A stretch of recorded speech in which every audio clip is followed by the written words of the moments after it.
কোন নিউজ দেখাচ্ছে আরটিভি? আব্দুল্লাহ বিন আব্দুল রাজ্জাক খোঁজ দিয়েছে, তাহলে হবে ইন্না লিল্লাহি ওয়া ইন্না ইলাইহি রাজিউন। পড়ুন ইন্না লিল্লাহি ওয়া ইন্না ইলাইহি রাজিউন। আল্লাহুম্মা ইগফির লাহু ওয়ারহামহু ওয়াআফিহি ওয়া'ফু আনহু ওয়া আকরিম নুজুলাহু ওয়া ওয়াসসি' মুদখালাহু। اللهم اغسله بالماء والثلج والبرد ونقه من الخطايا كما ينقى الثوب الأبيض من الدنس. اللهم أبدله دارا خيرا من داره وأهلا خيرا من أهله وجوزا خيرا من زوجه. اللهم ادخله الجنة، اللهم ادخله الجنة، اللهم ادخله الجنة وقه عذاب النار.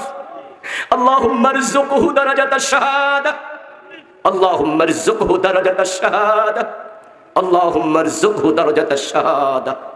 আল্লাহ আল্লাহ আমার প্রিয় ভাই হাদিকে তুমি শহীদ হিসাবে কবুল করো।